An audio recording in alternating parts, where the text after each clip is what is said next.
The Unmarked by Matt Fleagle. Chapter 30. Back Among the Trees. Under the tilberry trees of Greenwich Wood again, Kaleb waved his arms in broad flourishes. They were buried under the brightly colored cloak his people had dressed him in at the ceremony that morning. The cloak swept along with his arms fluttering and rippling in beautiful accents to each movement. "It looks good on you." Startled, Kaleb looked up to see Madge emerging from a cluster of trees to his left. He smiled with embarrassment. "It's a bit constricting, but that's no problem. It's just a cloak," he muttered. Kaleb shook out dried leaves from the hem of the ornate garment. "I thought no one had followed me out here," he added. "Well, to be fair, I had some help finding you." Kaleb heard leaves rattling above them and spotted Leek, now a tiny bando again, dropping down from a small branch near Madge's head. The branch quivered a little as the nimble creature leapt down to the forest floor. "Good to see you, Leek," Kaleb said, opening his arms to embrace the little creature.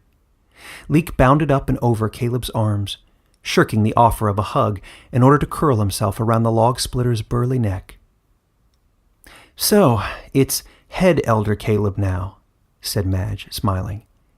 She spread the train of her formal dress over the surface of a flat stump, surrounded by wood chips, and gracefully seated herself. Kaleb nodded. "But they promised me I could still cut tilberry wood for them, now and again, at least whenever I wanted to." "Splitting wood? I hope you realize someone else has been designated to that task now," said Madge.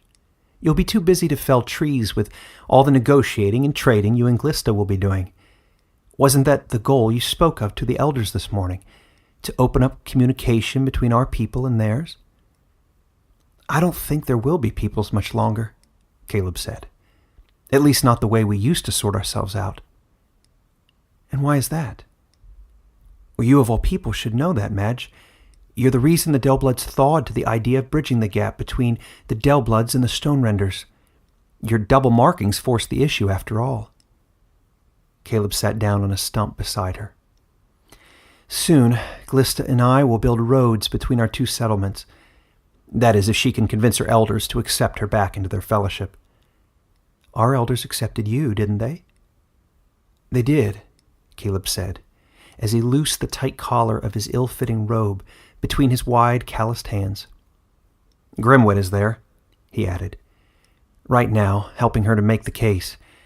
The animals fascinate the Stonerenders. Perhaps they can sway the elders of Avalorn to see things our way." "The beasts love her," said Madge, grinning. "She did save their lives, I suppose, as did you." "That's right," said another voice from somewhere behind them. Kaleb and Madge both jumped. They turned to see Tava sauntering out from a cluster of trees at the eastern end of the clearing. "In the future, could you learn the art of approaching with a regular greeting? Or at least crack a branch or two," Kaleb said. "We've all been a little jumpy since the battle, and your creeping up on us has not helped to put anyone at ease, Tava." Madge and Leek smiled at the wolf. "Very well," said Tava, kneeling near Madge and licking the yellow forest residue native to Greenwich Wood off of her black paws. "But only if you learn to accept compliments. I couldn't help overhear what you were both saying, and I came to report that the animals of Parison have begun the work of resettling throughout the broader territory you opened to us." "That's wonderful," said Kaleb. "Nevertheless," said Tava, "I think they would appreciate an occasional visit from the new head elder of Glenwood Village and their new animal warden." "Fine, I'll meet them in the courtyard first thing tomorrow."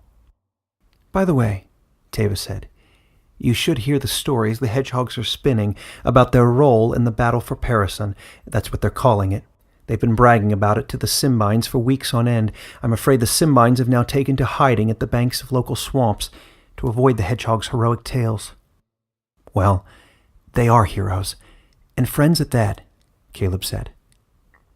"I wonder, Tava, should I appear before them in my old tunic and with an axe? Do you think they'd think any less of my authority as the head elder of the Dellbloods?" "I doubt it, Kaleb.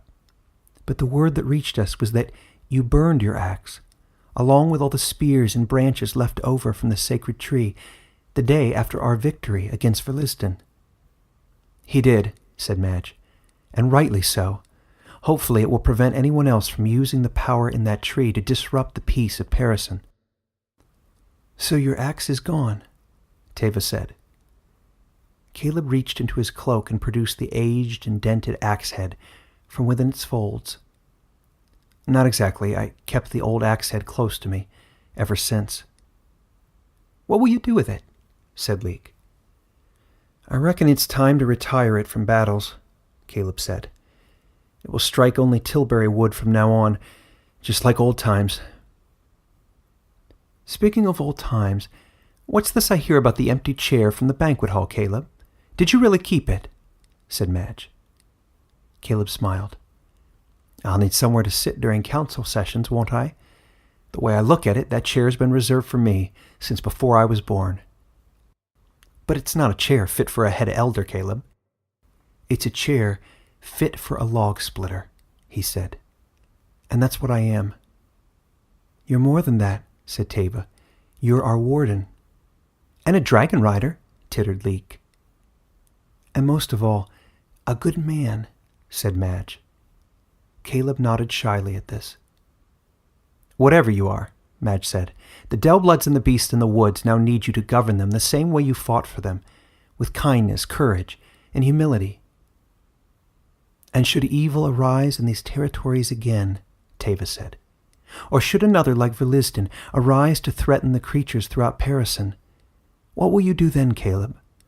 Will you set that rusty axe head on another magic branch and race into the battle?"